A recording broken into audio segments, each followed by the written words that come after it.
Psychic types were once the best type in all of Pokemon, but as the generations went on and more Pokemon were introduced, they found themselves in a tough spot. By the time X and Y released, the Fairy type was the new king, as it seemed like a direct upgrade to Psychic type in almost every way. Fairy could hit harder and live easier, making Psychic Pokemon less desirable. But today, we're going to see if Psychic types can still keep up in this Fairy-dominated world of Pokemon Y. And we're doing it with Hardcore Nuzlocke rules. I'm Waterbird, and I drive a 2023 Chevrolet Camaro. Let's get right into it. We start off the game walking out of our house after talking to our mother to meet Colum and Shauna, and head up to Route 1 to meet the entire gang at the table. We earn the name Little S and get to pick our starter, and for this run, we are fortunate enough to be able to pick a starter that when fully evolved, becomes a Psychic type. This starter is known as Fennekin, and later on, we'll be able to use it, but for now, we can only use it until we catch our first real Psychic type.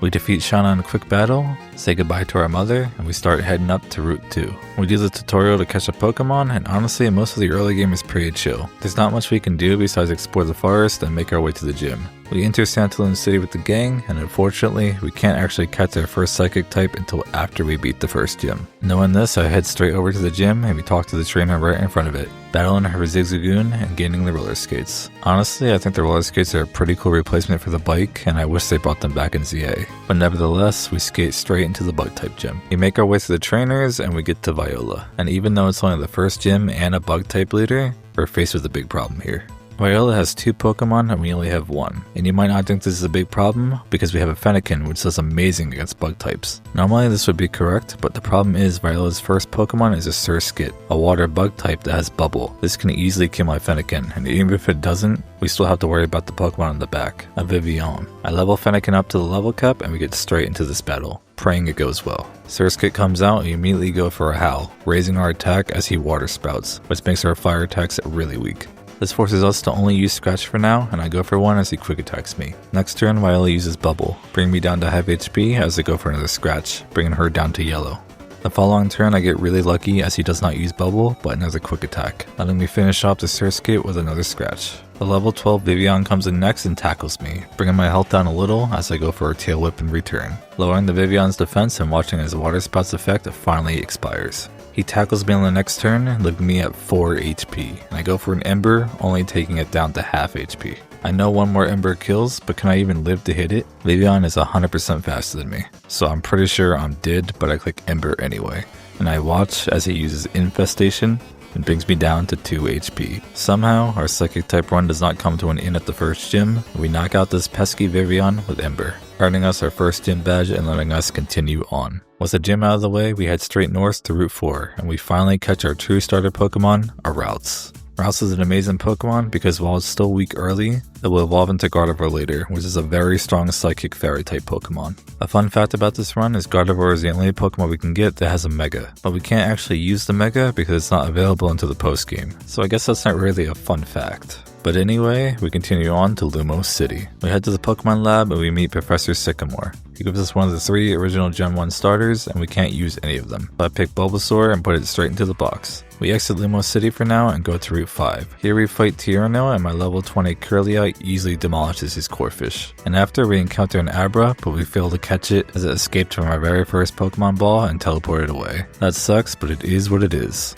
We make our way up the route and we get to Camp Fear Town, and while we try moving on, there's a Snorlax in the way of Route 7 and we have to go to the palace to get a flute. On the way there, we head into the tall grass and we pick up an Esper, which is really nice. It's a pure Psychic type Pokemon that could evolve pretty early on into a Meowstic, which can give us a big power spike. After catching Esper, we head into a palace that strikingly looks like the Palace of Versailles. While we're there, we chase after a Furfrou in the maze and we earn the Pokeflute after going through a lot of hallways. With the Pokeflute, we head right back to Route 7 and we fight the Snorlax, knocking it straight out and allowing us to pass through. We reach the battle plateau and we have to do a double battle with our partner against Tierno and Trevor. And this battle goes pretty well as my Esper sweeps both Pokemon with my partner's Frogadier. We continue on to Connecting Cave, where we catch a Meditite, and then after we head through Route 8 to get to Umbrete Town. Here we explore this cool little town with a museum and we head to the Fossil Lab, where we get told to go on a little side quest to Glittering Cave. This is fun with me because we get to experience another amazing feature of XY, the Bugatti Rhyhorn. This game is probably the reason that riding Pokemon existed in Sun and Moon and future games, so we have to pay some respect to it. After our ride on the Rhyhorn, we hop off, we enter Glittering Cave, and here we encounter a Lunatone. We catch it and name it Stony, and then we find out that Team Flare is also lurking in this cave. We battle through several trainers with Kirlia, and at the end we have another double battle with Callum. In this battle, the enemy trainers focus my rival's Pokemon instead of mine, allowing Esper to just easily sweep them. We pick up a fossil and we head straight back to Umbrete Town. We go back to the lab and then we head north through Route 8 to the next city where we can finally fight our second gym. We enter this very beautiful city along the beach and we head up the mountain to the rock type gym. I use my rock climbing lessons to make it to the top and we face down Grant. We level all our Pokemon up to the level cap and then we start the battle leading Stony against Amora. I go for a rock slide and it hits, bringing Amora down to very low HP. She paralyzes me in return and next turn she uses a hyper potion as I go for another rock slide, bringing her back down to where she was before. She goes for a takedown, proccing my Aura and Berry, and I get very unlucky to paralysis. The next turn she goes for an Aurora Beam and yet again I get paralyzed, letting her live another turn.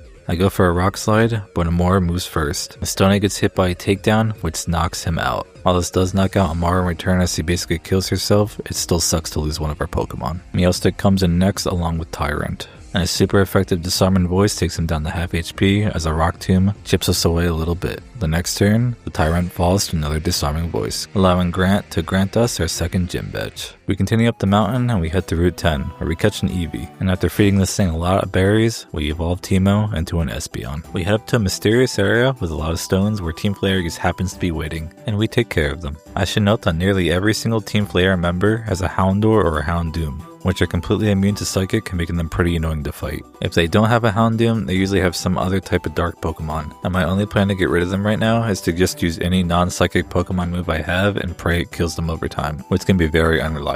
I do have a solution later though, so I guess I have to keep making do with what I have.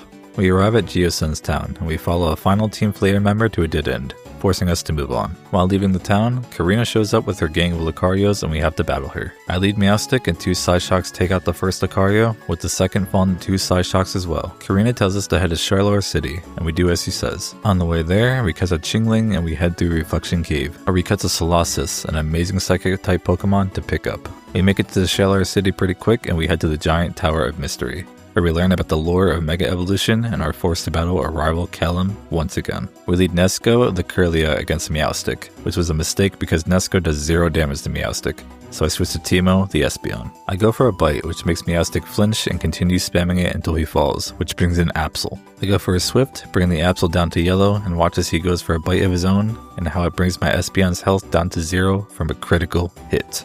I'm honestly devastated. I did all that happiness training just for Espeon to die in a single fight. That's just how these Nuzlocks be sometimes, I guess. Meowstic comes in to finish off Absol, but the damage is done. Frogadier comes in last and Meowstic 2-shots him with a Psyshock, winning us the battle.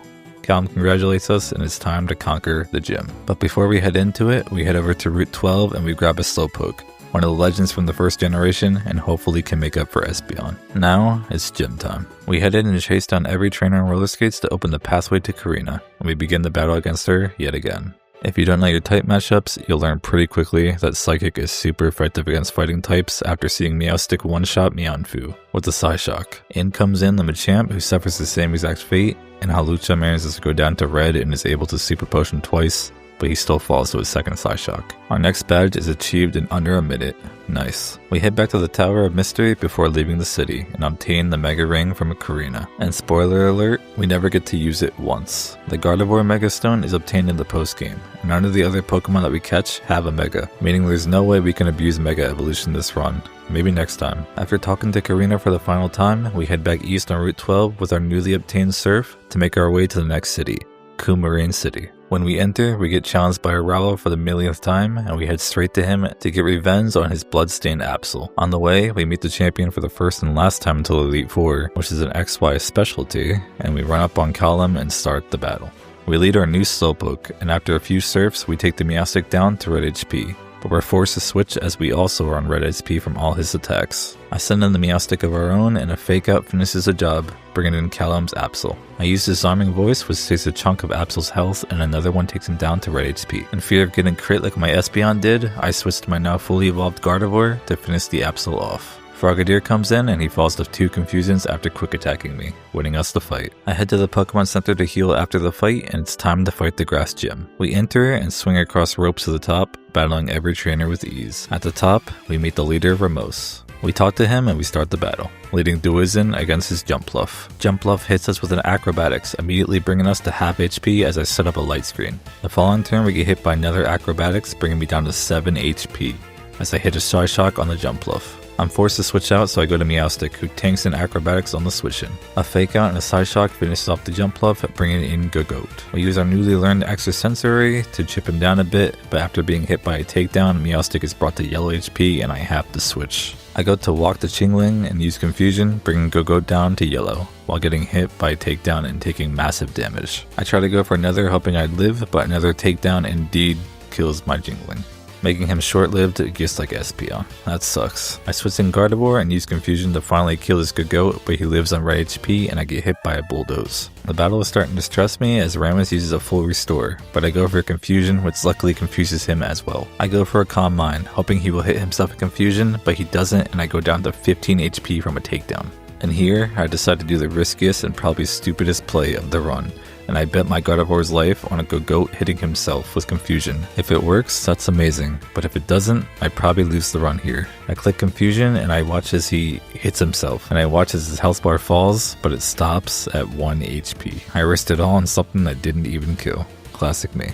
But now, I make up a plan B and we go to Slowpoke, because I know he's going to use a full restore. Gogoat hits himself with a Confusion once again as I go for a Zen Headbutt, bringing him down to half HP. Another Zen Headbutt takes him down at red HP as Slowpoke tanks a takedown pretty well. And a final Zen Headbutt finally knocks out this tanky Gogoat. Where most his final Pokemon, Weeping Bell, comes in, and I switch to Koi and use 2 Confusions to take it down quickly, finally ending this stressful battle and getting us the Grass Badge. Don't listen to anyone that says XY Nuzlocks are easy, cause you might regret it.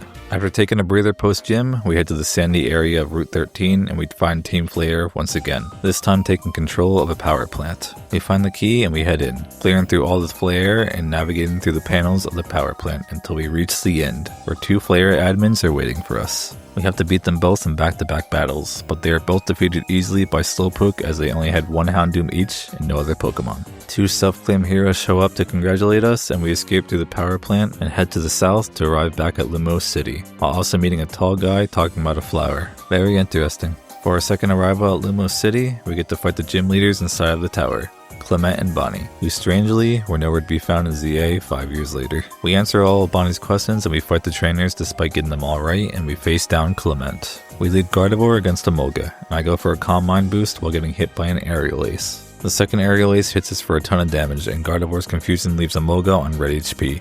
I know he's going to go for a heal, so I use this opportunity to switch into Meowstic for free. I go for a fake out, completely forgetting Emolga has the static ability, so I paralyze myself. Next turn the Emolga Volt switches on us, allowing Clement's Magaton to come in and tank a Psyshock. So this is fine, as I have a counter specifically for this Pokemon, our fully evolved starter who is now a Psychic type. I switch in Delphox while he sets up an Electric Terrain, and next turn I use a Flame Charge to bring him to half HP and raise my speed. He hits me with a Thunderbolt and brings me down very low. Luckily, I'm faster now, so a Mystical Fire takes the Magneton out.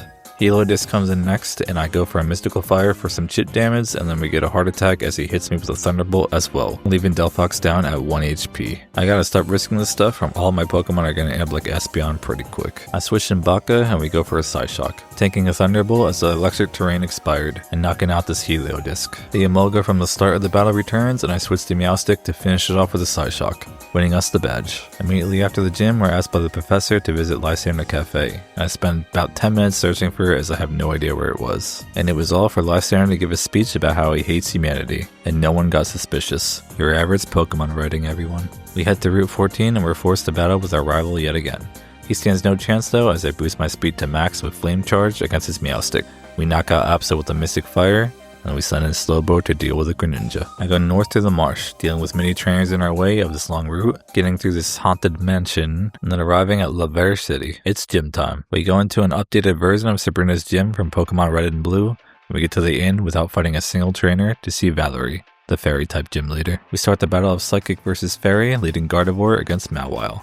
And I go for a Calm Mind while she crunches. It doesn't do as much as I thought it was, so I go for another Calm Mind, and Mawile uses Iron Defense, which is completely fine for me. Now I start the attack with Magical Leaf, bringing the Mawile down to half HP. I go for another after she Iron Defenses again, leaving her at 1 HP. Valerie uses a potion, resetting my progress and making me lower the Mauwow's HP slowly with Magical Leaf again. When I get her to 1 HP again, she uses another heal and I'm forced to switch out after 1 Magical Leaf, as my Gardevoir is 9 HP. We switch to Yuna, who gets hit by a crunch on switching, but finally knocks out the Mauwow with a Mystic Fire next turn, bringing in Sylveon. I go for a Mystic Fire to lower her special attack and she hits me for a Swift.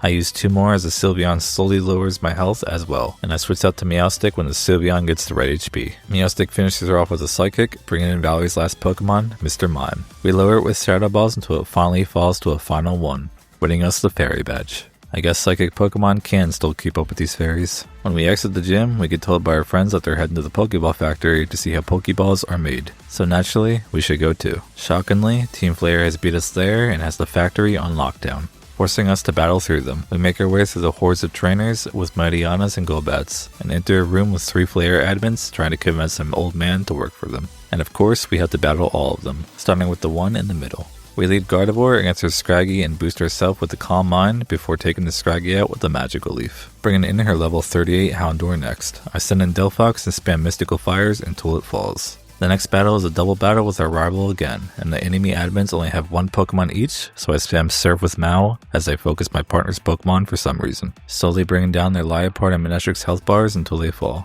As a reward, the old man gives us a Master Ball. We skate down the leafy Route 15, getting pazed by Lysander at the end of it and entering the snowy dandy middle of town. I personally love the snowy areas in Pokemon games, and this game does not fail to deliver with this town and the next 2 locations. Our next destination is north, the Frost Cavern. We see a trainer talking to his Mamoswine about something happening inside of the cavern, so we go investigate for the Mamoswine's sake. I head in and explore the freezing cave with a lot of trainers and icy lakes until we get to the end and we see Maple from Team Flare. As tradition, we have to battle her, but first, we must deal with the grunt in front of her. The grunt leads a Golbat into my fully evolved Tabaka, who falls to a single Psychic along with the Manectric in the back. We battle Maple next, who for some reason has less Pokemon than the grunt that we just fought, only 1 Houndoom. Our Slowbo easily deals with him with a Surf, and Team Flare leave the cave. We leave the Abomasnow that Mamoswine was worrying about in peace, and as I'm leaving the cave, we encounter another Psychic Pokemon that we can catch, a Jinx. I use the Master Ball on her cause why not, and we name her Vi. With the Frost Cavern cleared, we completely ignore Denimel Town, and we head straight to the snowy Route 17, where we can ride a cool Mamoswine. At the end of the route, our rival challenges us to a battle in front of the next gym.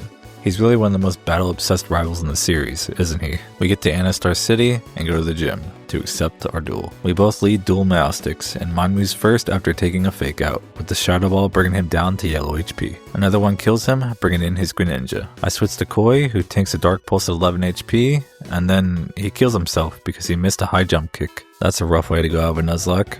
Sorry, Koi. I bring in Nesco, who brings Greninja down to half HP with a Magical Leaf, and next turn finishes him off with another. Flareon comes in, so I switch to Slowbro, who tanks a Lava Plume on switch-in, and gets burned. A single Surf takes the Flareon out, and his last Pokemon, Absol, comes in. I switch to Delphox, who gets in for free thanks to Absol only using a Quick Attack, and 2 Flamethrowers get rid of the Absol, granting us passage to the gym. I traverse the Galaxy-like gym, and at the end is the Psychic-type leader, Olympia, to which I lead my own counter to the Psychic types, Meowstic with the Shadow Ball. We 2-shot Sigilyph and she brings in her own Meowstic, who of course fakes out us. I hit her with the Shadow Ball next turn, bringing her pretty low as she uses a Calm Mind in return. Sadly for her, she never gets to do anything with that Calm Mind buff, as she falls to a second Shadow Ball, bringing in her final Pokemon, Slowking. I continue to use Shadow Ball, taking a chunk of his health as he uses Calm Mind. A second one brings him down to yellow HP, and Olympia uses Power Gem in response. The next turn I use another Shadow Ball hoping it kills, but he lives on 1 HP and I get hit by Yawn. I know that she's going to use a full potion, so I use the opportunity to switch so I don't fall asleep, and I bring in Slowbro. I use Zen Headbutt to make him flinch, and the next turn I Surf to continue slowly chipping his health, but he gets hit by a Yawn. I switch to Delphox, who also gets hit by a Yawn on switching, but I still go for a Mystic Fire to lower his special attack. With Delphox asleep and knowing he will not use Yawn again, I switch back into the Meowstic and finally finish off the Slowking with 2 Shadow Balls. We earned our Psychic Gym badge, and the moment I exit the gym, Lysander broadcasts to the world that Team Flare is going to revive the ultimate weapon and kill anyone who isn't in their group. That took a dark turn quick. You think he would just keep it a secret and do it, kill everyone, but nah, he now stick globally. Pokemon villains everyone. We head to Lysander's cafe again and we speak to the waiter who tells us to get out and he battles us. We take him down easily as we finally have a counter to those annoying dark types that Team Flare has, Dazzling Gleam Gardevoir, a fairy type move that hits him for super effective damage. And Gardevoir being a fairy herself boosts the move. After defeating the other Team Flare member in the same fashion, the shelf in the back moves, revealing a hidden lab in the cafe. We go in and we meet Lysander himself. We have to battle him several times in this little Team Flare arc, and the first time is the easiest.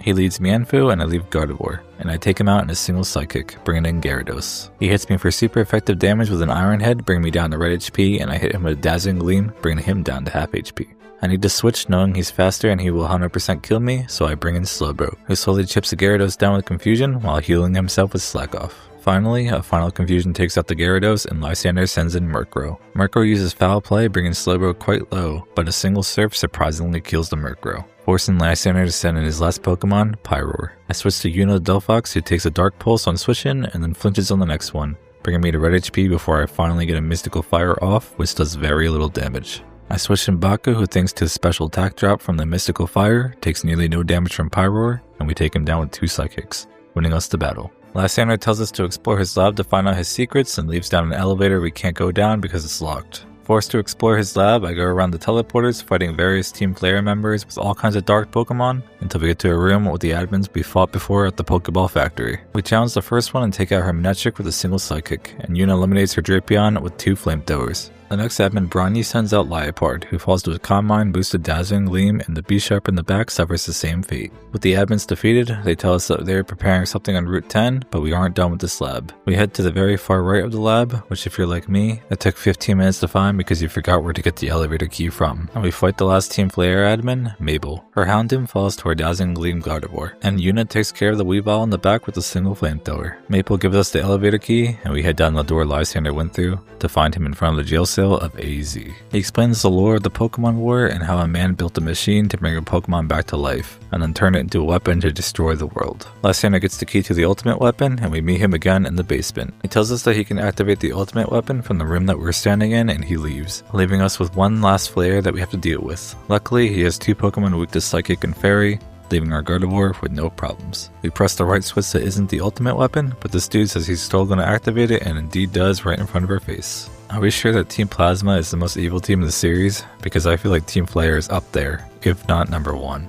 We fly to Geosen's town again, the town with the rocks that now has the ultimate weapon right in the middle of it. We go north and defeat a grunt, finding the Team Flare HQ. Our partner gives us a motivational speech and we go in, down an elevator into a room full of Flare scientists. In the middle is Lysander, who fights us again as he knows we want to stop him. His team is the same as it was before, because the Murkrow and the Mienfoo are evolved, so I lead Gardevoir against Mienshao. I go for a Psychic, one-shotting Mienshao, but we did get hit to half HP by an Acrobatics. Gyarados comes in next, so I switch to Meowstic because I don't want to risk dying. When Meowstic comes in, she's hit by the critical hit Aqua Tail, taking her down to yellow. If I didn't switch, I would have certainly lost Gardevoir, so luckily I did. I go for a fake out and stay in because I know I'm faster, and we one-shot Gyarados with the Thunderbolt. Pyroar comes in next, and I switch to Slowbro, who takes a Fire Blast and gets burned. A single Surf takes out Pyroar, and we switch out when Honchro comes in to our Jinx, who takes a Night Slash on switch in and dies. Sadly, that was the only thing Jinx did this entire run, but she gave me a safe switch in for Gardevoir to finish off his Honchro with the Dazzling Gleam, making her sacrifice well worth it. Callum says it's not over and mentions looking for a legendary Pokemon. We rush down the basement, doing several double battles with our partner and easily winning all of them. Shauna shows up in the middle saying friends stick together, and we proceed to leave her behind for more double battles. At the end there's a red door, and we head inside of it to find a big machine along with 5 whole Flare admins. The ones that we have to fight only have 1 or 2 Pokemon that are easily taken care of by Delphox and Gardevoir. And after we interact with the machine, we witness the birth of Yveltal. We enter a battle with him, and fun fact, it turns out you can't actually avoid catching him. I was confused when I knocked him out with Delphox and it cuts to a dialogue saying Yveltal wants to help us and it gets restarted the battle. So, we're forced to catch Yveltal, but I immediately throw him in the box, and after we catch him, Lysander shows up with a new look and it's the final battle time. We lead Delphox against Mienshao and we go for a Psychic, one-shotting him. Pyroar comes in next and I switch to Baka. who takes a Dark Pulse pretty well despite it being super effective. I get hit by a Fire Blast living on 30 HP, and I go for a Psychic which leaves a Pyroar on yellow HP. Knowing he's going to go for another Fire Blast, I use this opportunity to switch to Delphox, who takes it very well. The next turn, Pyroar moves first, bringing me down to 8 HP with a Dark Pulse, and my Psychic kills him in return. Monstro comes in next, but I stay in with my 8 HP Delphox and we use Flamethrower, one-shotting it, bringing Lysander's Gyarados in. I switch to Meowstic as we witness the first Mega Evolution we properly fight against all game. Mega Gyarados, who goes for an Aqua Tail, but he missed, letting Meowstic switch in for free. I use Thunderbolt, bringing the Gyarados down to half HP, and this time Aqua Tail does hit, which brings my Meowstic pretty low, so I have to switch. Send in Nesco, who takes a big Aqua Tail living at 17 HP thankfully, and finishes off the Gyarados with a Dazzling Gleam, finally defeating Lysander for good. Well, he sets off the ultimate weapon even if it has less power and it explodes the machine.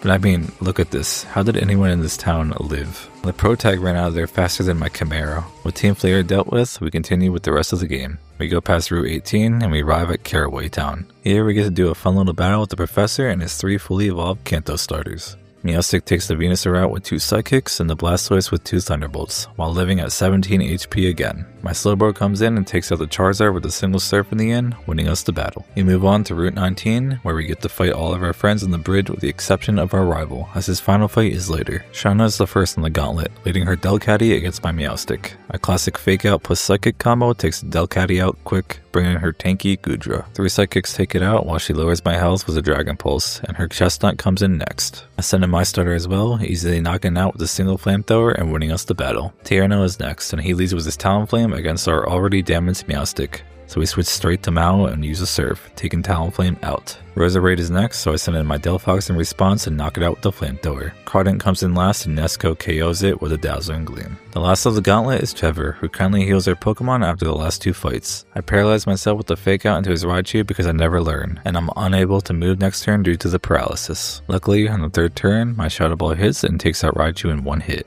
But I need to switch. He sends in his Aerodactyl as I send in Slowbro, and a Surf annihilates him. Florges is last, and a few Psychics from Nesco take it out. Our friends say goodbye, and we head into Snowbell City. When we get there, we are told the gym leader has gone on a walk in the woods, so I decide to find him. In the middle of the woods, while searching for him, we come across the last Psychic Pokemon that we can catch in this run, Agatharita. We name her Mikasa, and we catch up to the gym leader Wolfric, who is one with the animals. He introduces himself and we head back to Snowball to challenge him for our final gym badge. His gym is simple. There are rotating platforms and we have to fight 4 trainers to turn them. These trainers stood no chance because, as you may know, we have a very good counter to the ice types in our party. And it's time to show it off as we approach Wolfric. 3 Flamethrowers, 3 one-hit kills. As much as I love the ice types, I do wish they put up more of a fight. We receive our final gym badge and now it's time for Victory Road. In X and Y, Victory is coincidentally right next to Snowbell and Santolin City, the city with the first gym in the game. Because of this, we get to the gates of Victory Road immediately. Our badges get checked and we head into the cave. This Victory Road is very linear compared to other games in my opinion, and shorter. I will admit though, towards the end you head onto a grassy mountain with some of the elite trainers that we make work of, which I thought was cool. And right when we walk out of this ruinous area, we get ambushed by our rival Callum for the final time. This is the most challenging version of his team, so we have to be careful. We start the final battle against him, leading Reuniclus against his Meowstic. He has a Shadow Ball which I know he will spam, but I know that my Reuniclus is pretty tanky as long as we get lucky with the special defense drops. So I decided to do the risky strategy of Calm Mind boosting mixed with Recover. On the 3rd Shadow Ball, Meowstic gets us to 18 HP, but I recover and my Calm Mind defense boosts start making me tank the Shadow Ball way easier. By the time I get to +6 with the Recover, I'm near full HP with this +4 special defense due to the defense drops. Finally, I go for an Energy Ball to one-shot the Meowstic, which brings in Greninja. Greninja is the reason we had to buff ourselves so much, as his Dark Pulse would easily one-shot every Pokemon on my team. I needed my special defense up on one of my Pokemon to even live it, and this is hoping I don't get crit. He uses a Dark Pulse, and you can easily see how much damage that did even with a +4 special defense for Reuniclus. But luckily we live, and an Energy Ball one-shots him. Napsol comes in, and I know a crit would kill me or even a non-crit, so I switched to Gardevoir. And guess what? She switched in on a critical hit. I would have lost my Reuniclus if I didn't switch. Thanks to the safe call, Gardevoir lives on 17 HP, and my Dazzling Gleam kills the Absol in a single hit. Callum brings in his Flareon, so I switch into Yuna, who takes it down after 2 Psychics thanks to a special defense drop on the 1st. Callum sends his last Pokemon Altaria in, and the Fake Out Thunderbolt combo brings him down to half health. I go for a Psychic to kill, but he lives on a single HP. And scared for my life, Altaria clicks Dragon Pulse. Luckily, Meowstic lives on 25 HP and takes the Altaria out. That was close. Our rival says goodbye and we march out those ruins back into the cave. Towards the end of the cave, there's a gauntlet of trains that we fight through, and we take them all down strategically, exiting the cave and arriving at the entrance of the Elite Four, a huge castle. Given that I can't change my team at all as we only have 6 usable Pokemon, there's nothing more to do. We head straight into the castle and we begin the Elite Four. When we head in, we are welcomed by the Fire-type Elite Four Malva, and she tells us that we get to fight the Elite Four in whatever order that we would like. Now, I'd like to take the time to mention that I love the Kalos Elite Four. I think the castle aesthetic is really nice. I think the members are a good cast, but my favorite aspect of it all is the personalized rooms. I walked into Malva's room first, and look at this. It's so nice.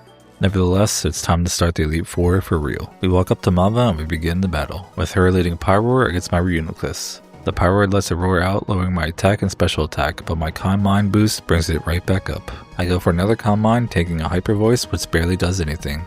Given the damage and knowing my Baka has recovered, I decide to go for 3 more Calm Minds while maintaining my health, making my special attack and defense go up to the max. After a final recover, I go for a Psychic which easily one-shots the Pyroar. Sandalier comes in next and confuses me, but it doesn't work and my Psychic also takes it down in 1 hit. Talonflame comes in and suffers the same exact fate. Once Torkoal comes out, the sweep is complete, making easy work of the first Elite Four. I decide to head to the Ironworks Chamber next, which I find out is the home of the Steel Elite Four member, Wilkstrom. Knowing I have Delphox makes me pretty confident about this one as Fire demolishes Steel. I walk up to him and start the battle, leading Delphox against Klefki. Go for a Calm Mind to get tormented at the same time, making me unable to use my same move twice in a row. Because of this, I go for a Flame Charge to boost my speed and chip to Klefki, who does virtually no damage to me. I go for another Calm Mind and rotate to another Flame Charge. Klefki drops the spikes, and after one more Calm Mind, the Klefki falls to a Flame Charge, bringing in Probopass. My boosted speed doesn't really help that much against this thing, but I go for a Flamethrower, proccing its Sturdy.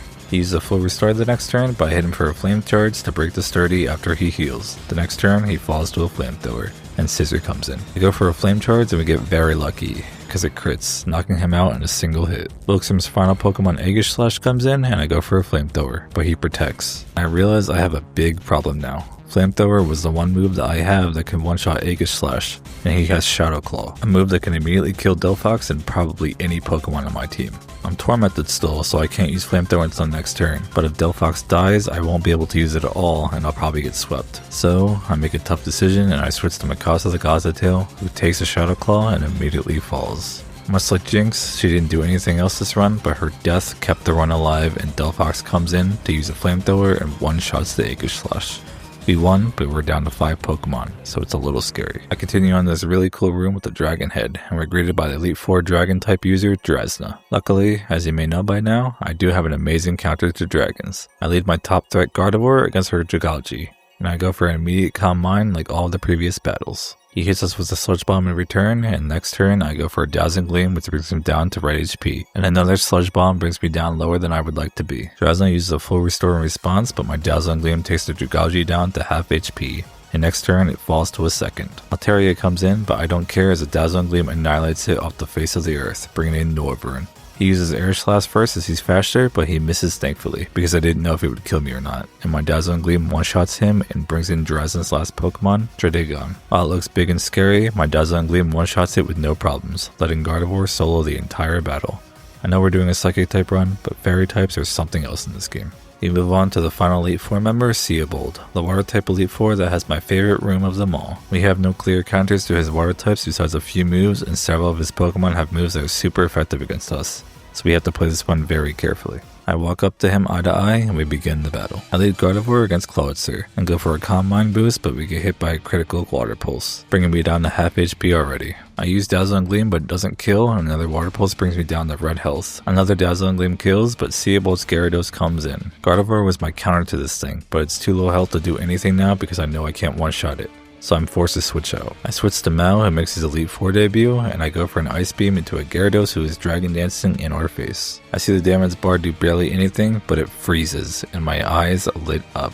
I immediately switch to Meowstic and he stays frozen, and I use Thunderbolt right away while he doesn't thaw out, watching as that single Thunderbolt kills him. I got so lucky there as that Gyarados could have been such a big problem. Barnacle comes in and 2 Thunderbolts make quick work of him as he falls, and Seabold's last Pokemon, Starmie, comes in. I switch to Baka and 2 Energy Balls take it out, winning us the final Elite Four battle. We have made it to the champion. I exit Seabold's room and the final door is open and we pass through it, entering a bright, majestic room. In the middle of it stands Diantha, the champion who showed up once in a cafe and let a 10-year-old with 7 gym badges save the world with their friend group all by themselves. We walk up to the lazy champion and we challenge her with our psychic types to one last battle. Diantha leads Hawlucha into my Meowstic and I go for a fake out to flinch. The next turn sees sword stances, but it was useless as Meowstic takes Hawlucha out with a single psychic. Gourgeist comes in and we go for a Shadow Ball, bringing it down to red HP while Gourgeist uses a signature move, Trick or Treat, to turn us into a ghost type. I go for another Shadow Ball as Diantha uses a full restore, and this time it one-shots the Gourgeist, making that restore wasteful. Tyrantrum enters the battlefield next and a Shadow Ball hits him to red health, barely killing him. Meowstic gets hit by a Cruncher Return and falls. Thank you Meowstic for making it to the final battle. We never would have got this far without you.